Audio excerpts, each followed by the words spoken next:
पाकिस्तान की पहचान हो, पाकिस्तान की जान हो, पाकिस्तान के खान हो आप, इमरान खान हो।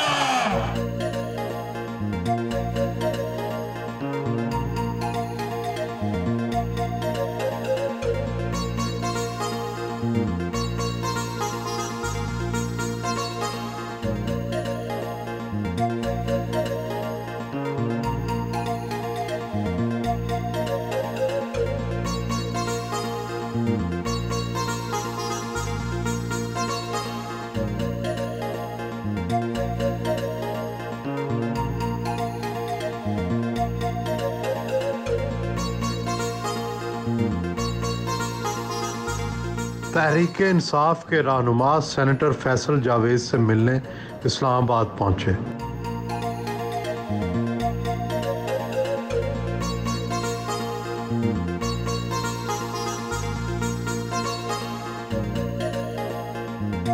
वालिद का तल्लक सवाबी से, वालदा का तल्लक हज़ारा से।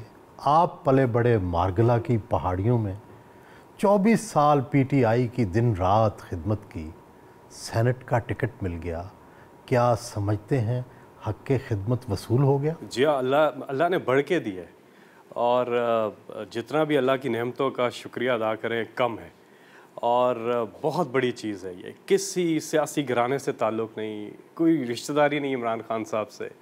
मेरा ख्याल है मैं अपने चीज़ों से ज़्यादा मुझे मिल गया। आप जिस खूबसूरत अंदाज में इमरान खान की आमद का ऐलान करते थे, नकीब इनकलाब और दाइए इनकलाब का किरदार अदा करते थे, क्या इमरान खान आपको बाद में शाबाश देते थे? उन्होंने ही सिखाया, उन्होंने ही बनाया, उन्होंने ही बताया, और सब कुछ उनसे सीखा, और उनकी इनकरेजमेंट बहुत ज़रूरी थी, और वो मोटिवेट करते थे तो बहुत ज़्यादा और अच्छा काम हो जाता था।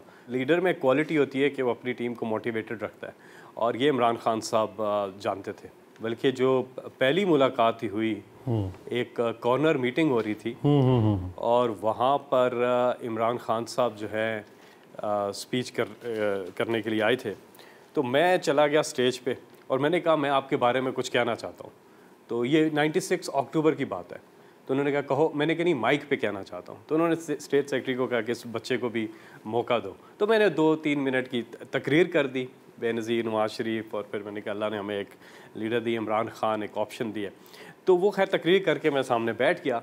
इमरान खान साहब ने अपनी स्पीच में मेरा नाम लिया, और लड़के से मेरा नाम पूछा, मेरा नाम लेके उन्होंने इतना मैं मोटिवेट हुआ वो दिन, और आज का दिन मैंने कहा मैं पीछे नहीं हटना, बड़ा मोटिवेट किया। ब्रॉडकास्टर रहे, एडवर्टाइज़र रहे, अपना रेडियो भी बनाया। इसने कितना आपकी ये जो नियाबत, नकाबत, इसमें कितना अहम किरदार अदा किया? आपकी अच्छी उर्दू, क्या इसके गुर अपने प्रोफेशन से सीखे? अच्छी उर्दू जो है ज़ाहिर है, वो कराची, जब मैं एडवर्टाइजिंग में काम कर रहा था, कराची के बहुत चक्कर लगते थे, शूट वगैरह होते थे, तो कराची ने मुझे अच्छी उर्दू दे दी। और दूसरा ये हो गया कि रेडियो आपकी अच्छी ट्रेनिंग कर देता है। बड़े बड़े जो टीवी के भी नाम हैं वो रेडियो से आए, और स्टेज के भी नाम, तारिक अजीज़ साहब जो है वो जुल्फ़िकार अली भुट्टो की जलसों की मेज़बानी करते थे, और रेडियो से उन्होंने भी आगाज़ किया था। रेडियो ने मुझे बड़ा ट्रेन किया। आप भी तो तारिक अजीज़ की नकल बहुत अच्छी करते हैं। ये सोहेल भाई साहब, अब तो खैर ये पहले वो कर लेता था काफ़ी लोगों की, लेकिन अब ये मैंने काम छोड़ दिया। और किस किस की कर लेते थे नकल? छोटे होते हुए मैंने काफ़ी लोगों का, क्योंकि हमारे एक्टर्स हैं, शफ़ी मोहम्मद शाह साहब हैं, इस तरह हमारे कुछ पॉलिटिशियंस भी हैं, एतजाज़ अहसन साहब हैं, और हमारे कुछ क्रिकेटर्स भी हैं, इंज़मामुल हक हैं। उनकी मैं छोटा होता था तो अपने कज़न्स के साथ इधर उधर जहाँ हमारी गैदरिंग्स होती थी तो शौकिया तौर पर मैं करता था, और पज़राई भी मिलती थी। पीटीआई के 600 जलसों की मेज़बानी की, धरने के 126 दिन मुसलसल स्टेज पर रहे। मुकर्रीन को मैनेज करना मुश्किल नहीं होता? हर कोई कहता है मुझे ज़्यादा वक्त है। ये सही कह रहे हैं आप, मैनेज करना तो बहुत मुश्किल होता है, और फिर बातें सुनना भी बहुत मुश्किल होता है, और फिर गिले शिकवे शिकायतें, ये मुश्किल फ़ेज़ था। लेकिन अगेन मैं कहूँगा कि इसमें भी इमरान खान साहब ने मुझे बड़ी मदद भी की। और बाज़ औक़ात ये होता था सुहेल भाई कि इमरान खान साहब किसी मुकर्रर ने अगर स्पीच करनी है किसी लीडर ने, तो उसको ओके कर देते थे, और मेरे पास टाइम नहीं होता था, तो मैं उनसे कहता था अब मैं क्या करूं, कहते रहने दो, अब मेरी दुश्मनी हो जानी उनसे। तो वो बड़ा एक मुश्किल होता था। बल्कि एक जलसा था हमारा लियाकत बाग का, तो वहाँ जावेद हाशमी साहब ने कहा कि अब टाइम कम था, उस वक्त हमें कवरेज का भी ख्याल रखना होता था, मीडिया कवरेज भी हमें करवानी होती थी कि अब इमरान खान की स्पीच जो है वो लाइव आ रही है। उन दिनों टेलीविज़न इतना कवर नहीं करता था, तो हम टाइम दे देते थे टीवी चैनल्स को कि 7:15 बजे स्पीच इमरान खान साहब शुरू करेंगे। अब हमने वो टाइम मीट करना है क्योंकि टीवी को बताया हुआ है, तो उसके लिए थोड़ा सा स्ट्रगल कर रहे थे।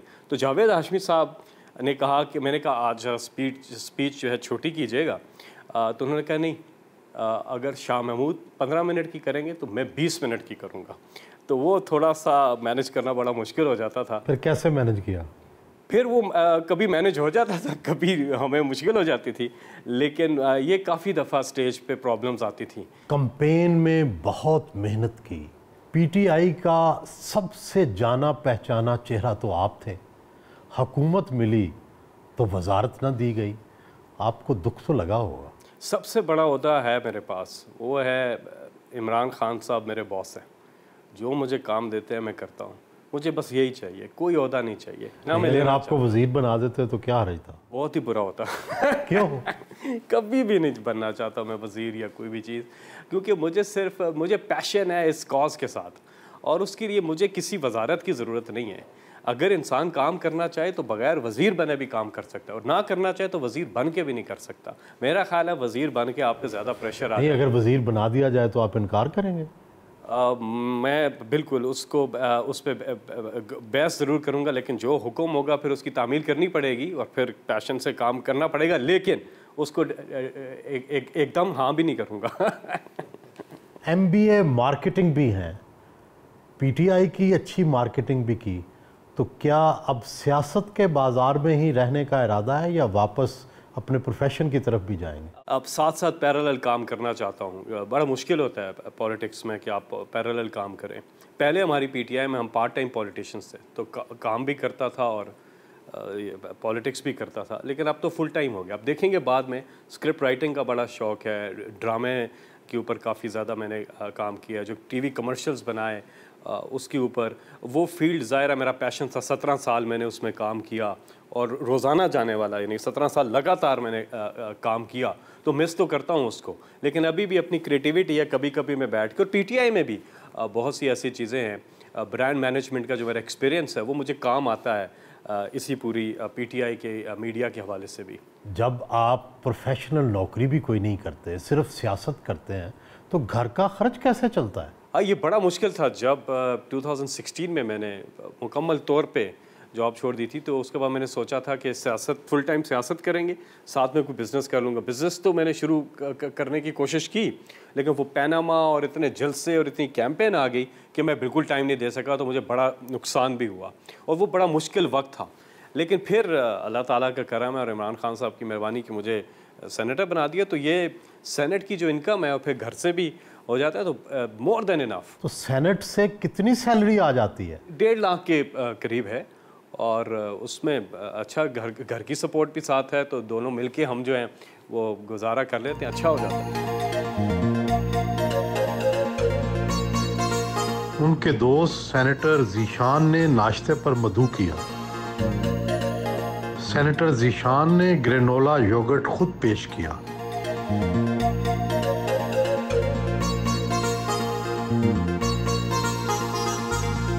मैं आपको ऑनेस्टली बताऊं, पहले तो मेरी मुलाकात नहीं थी फैसल साहब से। लाइक माइंडेड, जैसी हम पहली मुलाकात में ही पता चल गया कि हमारा जो है तो माइंड एक ही है और हमने एक ही उस पर करना है काम। तो बेसिकली जो यूथ है तो उस पर हम काम करना चाहते हैं एक साथ, और हम कर भी रहे हैं।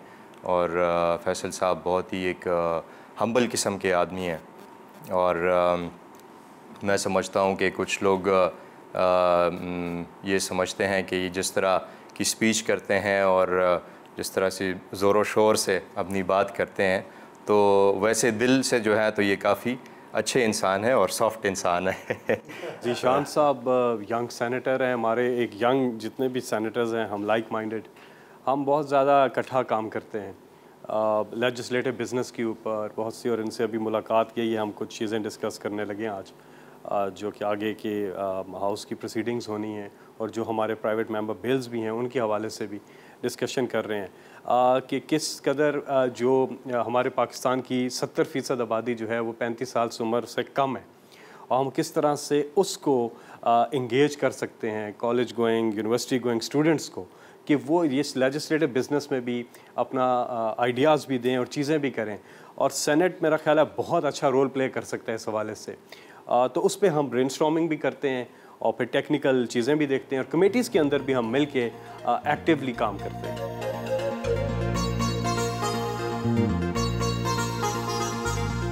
पुरतकल्लुफ़ नाश्ते का एहतमाम था।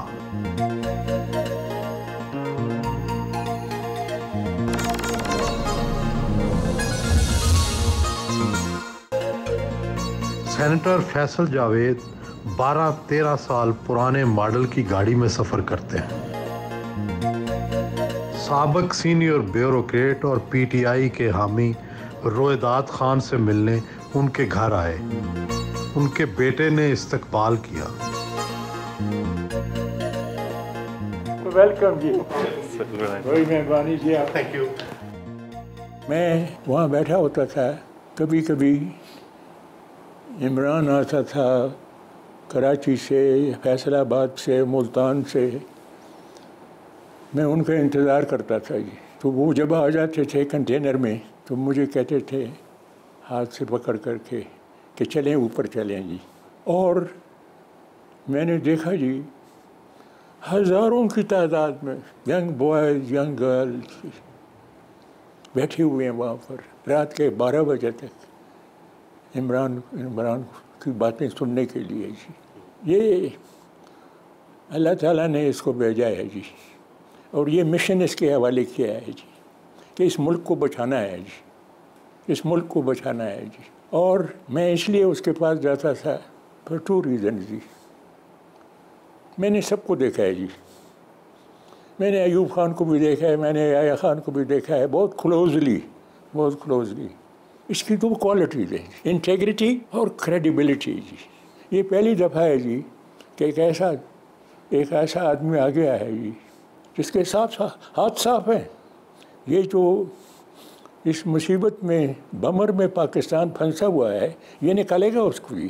फैसल जावेद के साथ नहीं लगा ये तो जी वहाँ पर ऐसी ज़बरदस्त आवाज़ में ये अनाउंसमेंट करता था कि अब इमरान बोलने वाला है या शाह महमूद कुरैशी बोलने वाला है। कभी कभी हमारी बारी भी आ जाती थी जी। ये उनमें से है, वो इंस्पायर्ड बाय इमरान जी। जिस तरह से धरने के अंदर आपने यूथ को मोटिवेट किया है और जो राइजिंग स्टार की आपकी स्पीच होती थी, फिनोमिनल और बहुत ही ज़बरदस्त फीडबैक। मुझे प्रोग्राम के लिए इनकी बहुत ज़रूरत होती थी क्योंकि जो जज्बा बेदार करना था वो इनकी स्पीच से बहुत ज़्यादा। बहुत कैंडिडेट्स होते थे बेदार, मगर फैसल मुझे कहते थे आप तकरीर करें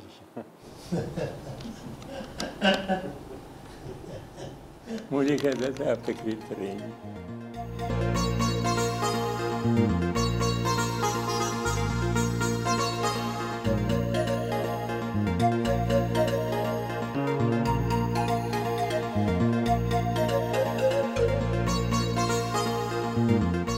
रोएदाद खान अपने किसी भी मेहमान को खाना खिलाए बगैर जाने की इजाज़त नहीं देते।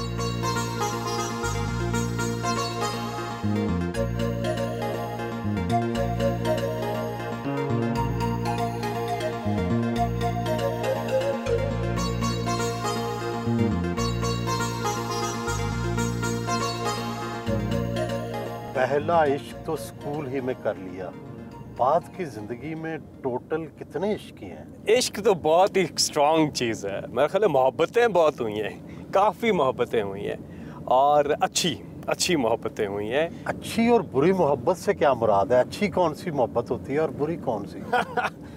ये मोहब्बत 2 तरफ़ा होती है, दोनों तरफ से होती है तो अच्छी होती है। एक तरफ़ा जो होती है वो फिर ऐसा ही होता है। तो मेरा ख्याल अच्छी मोहब्बतें हुई हैं और दोस्तियाँ हुई हैं, अच्छा हुआ है, प्रोडक्टिविटी बढ़ी है उसमें काम की, बहुत ज़्यादा तालीम में भी फ़ायदा हुआ। तो एक लाइफस्टाइल ऐसा बन गया जिसमें मैंने ज़्यादा, और मैं जब जॉब भी करता था तो मैं ज़्यादा कंफर्टेबल फील करता था। जो मेरी फ़ीमेल कोलीग्स थी उनके साथ मैं समझता हूँ वो ज़्यादा ऑर्गेनाइज्ड भी होती हैं। दोस्ती कह लें इससे, प्यार कह लें इससे, मोहब्बत कह लें इससे, लेकिन इश्क नहीं कह सकते। तू जो सिमटा तो रगे जां की हदों तक सिमटा, मैं जो बिखरा तो समेटा ना गया तेरे बाद। ये और बात है कि ख़ुद को अफशा ना कर सका तू, पर कितना मैंने तुझे महसूस किया तेरे बाद।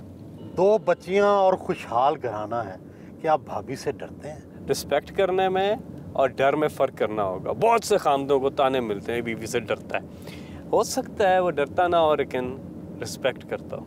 ऐसा लगता है कि शादी के बाद कुछ डर से गए हैं, शादी के बाद संजीदा मोहब्बत नहीं हुई।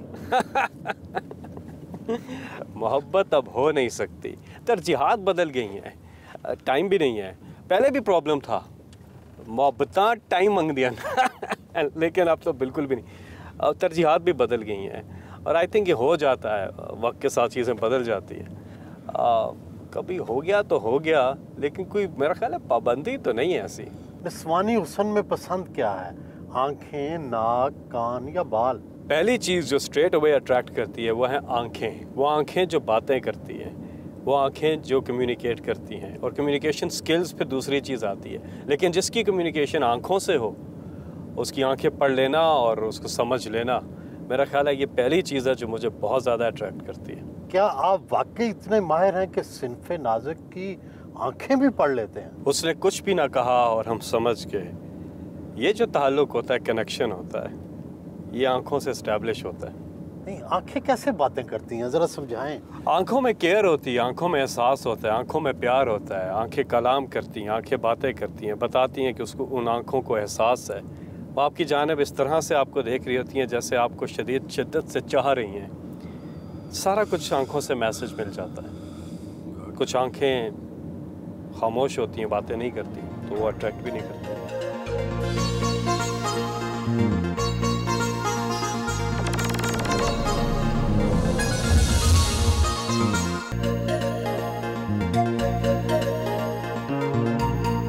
मार्गला पार्क पहुंचे। कैसे हो? ठीक ठाक? तो यहाँ पे पकोड़े बनते हैं जी, मैं शुरू से यहीं आता हूँ पकोड़े खाने।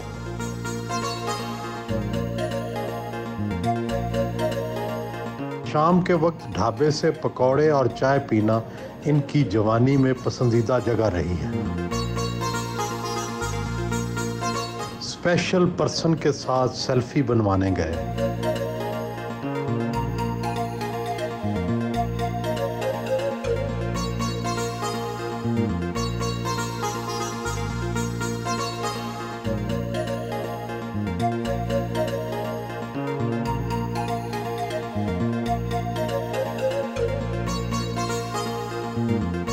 क्रिकेट ग्राउंड आए।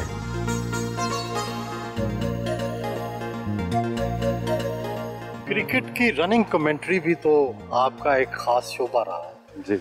आपने इसमें भी बड़ा कमाल हासिल किया, ये कैसे हुआ? अब रेडियो जब करता था तो क्रिकेट का तो ज़ाहिर है बड़ा शौक था, लेकिन चैनल 9 जो था ऑस्ट्रेलिया का, वहाँ से कमेंट्री सुनी। Bill Lawry, Tony Greig, Ian Chappell, बाद में रॉबिन जैकमैन, बहुत इंस्पायर किया इन्होंने। और असल में मैंने रेडियो शुरू भी इन आवाज़ों से किया था कि मुझे इनसे बड़ी इंस्पिरेशन मिली। थोड़ी सी कमेंट्री करके सिखाएं।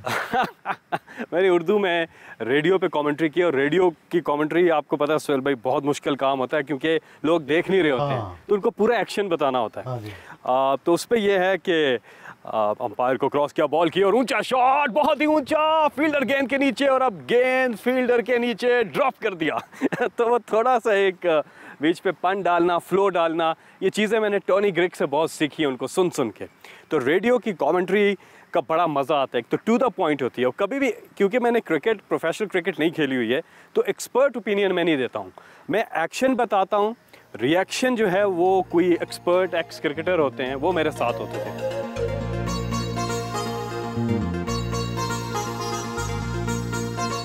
आपके लीडर की कफ़ायत शारी तो ज़रबुल मिसल बन चुकी है, क्या आपने भी उनसे कुछ सबक हासिल किया है? बिल्कुल, ये बहुत बड़ी एक इंस्पिरेशन मिली उनसे, और ये अप्लाई किया ज़िंदगी में। माँ बाप की भी तरबियत थी कफ़ायत शारी के हवाले से, और वैसा ही है, बिल्कुल भी नहीं पसंद है। और मुझे बहुत अफसोस होता है जब मैं देखता हूँ लोग ईद की शॉपिंग कर रहे होते हैं, बड़े बड़े ब्रांड्स की आउटलेट्स पे गए होते हैं। ये बिल्कुल भी नहीं रहा। सुहेल साहब को 15-16 ईदें हो गई होंगी, मैंने कभी भी कपड़े नहीं सिलवाए हैं या कभी भी फैमिली में भी नहीं किया हमने। हम बहुत ही ज़्यादा सादगी अपनाने को तरजीह देते हैं, और ये इमरान खान साहब का भी है कि वो सादा और एक मलंग दरवेश ज़िंदगी गुजारते हैं। डैम फंड्स इकट्ठे करने में भी पेश रहे, वो फंडिंग गई कहाँ, और क्या आप उसको ट्रैक करते हैं कि वो फंडिंग इस वक्त कहाँ है? अल्हम्दुलिल्लाह दोनों डैम्स पे काम शुरू हो गया है, और जो सुप्रीम कोर्ट का फ़ंड था उस पर सुप्रीम कोर्ट ने 5 रुकनी बेंच उस पर बना हुआ है जो उसकी प्रोटेक्शन कर रहा है, और वो अमाउंट उधर ही है, कोई 12-13 अरब है, और उसका एक उस अकाउंट में पैसे जा तो सकते हैं लेकिन उससे सुप्रीम कोर्ट की इजाज़त के बगैर निकल नहीं सकते हैं। तो वो डैम पे ही लगेंगे, और गवर्नमेंट क्योंकि अब काम भी शुरू हो गया और आगे, तो ये देने वालों को पूरी तसल्ली होनी चाहिए कि उनका पैसा दिया हुआ प्रोटेक्टेड भी है, governed by the 5 member bench of the supreme court. Faisal मस्जिद पहुंचे। फैसल मस्जिद के इमाम कारी मोहम्मद इखलाक मदनी से मुलाकात की।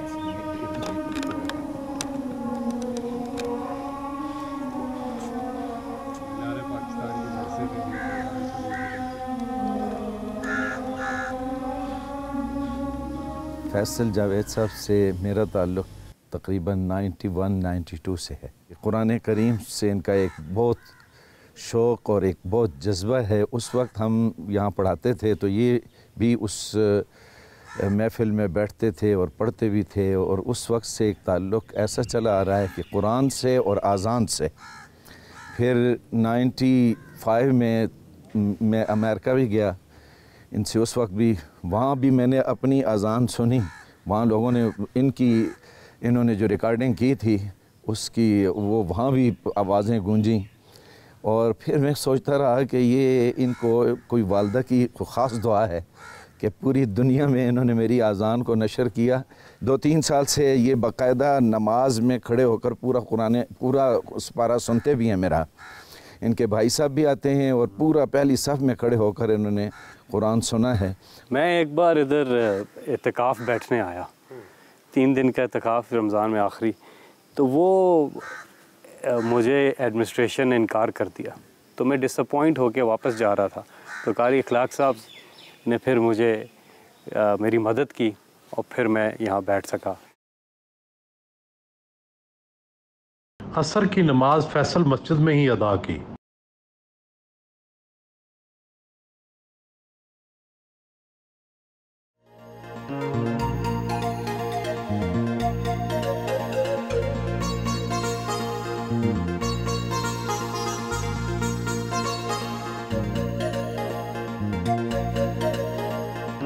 तरलई इस्लामाबाद में पनाहगाह पहुंचे।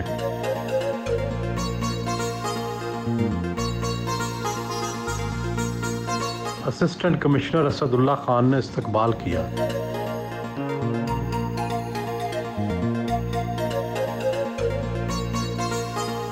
पनाहगाह का दौरा किया और इंतजामात का जायजा लिया।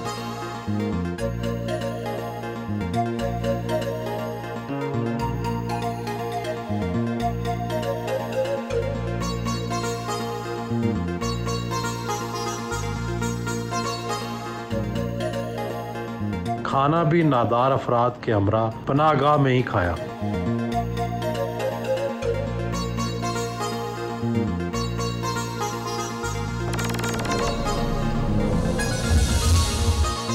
पुरानी तहजीब व शाइस्ता लहजे के दिलदादा मगर खुद नौजवानों के पसंदीदा, ये पुरानी रूह नौजवान तन में कैसे आ गई? बचपन से था। कार्टून की जगह मुस्तनसर हुसैन तारड़ साहब का प्रोग्राम देखता था। मेरी उम्र के जो बच्चे थे छोटे होते हुए, वो टीवी पे कार्टून देखते थे। मैं मन चले का सौदा और ऐसे ड्रामे देखता था, तो वो एक पहलू था। मुझे हमेशा से क्रिएटिविटी का बड़ा शौक़ था। तो क्या ये नए पुराने का जो आपके अंदर तजाद है, ये आपको डिस्टर्ब नहीं करता, तंग नहीं करता? हाँ, ये है कुछ, पता नहीं कोई शुरू का फॉल्ट है, ये समझ नहीं आ रही है इसकी, लेकिन ये है कि इससे काफ़ी कुछ सीखने को मिला।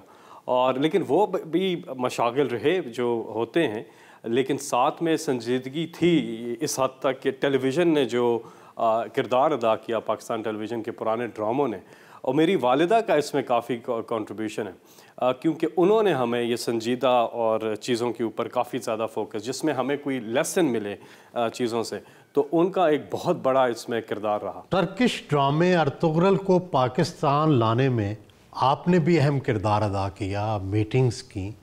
पाकिस्तान का ड्रामा क्यों बेहतर नहीं होता? ये बहुत बड़ी अपॉर्चुनिटी है पाकिस्तान टेलीविज़न के लिए कि उनको तो उनकी व्यूअरशिप ही ख़त्म हो गई थी, पीटीवी कोई नहीं देखता था। लेकिन अर्तुगरुल के बाद और इमरान खान साहब का यह ज़बरदस्त आइडिया था कि इस्लामिक फ़ेथ और इस्लामिक हिस्ट्री जो है उस पर जो इतना ज़बरदस्त काम हुआ है उसको उर्दू में डब करके चलाया जाए, ताकि क्योंकि अनफॉर्चुनेट बात है कि किताब पढ़ने का कल्चर ख़त्म होता जा रहा है जब से ये गैजेट्री बहुत ज़्यादा आ गई, डिजिटल सोशल मीडिया।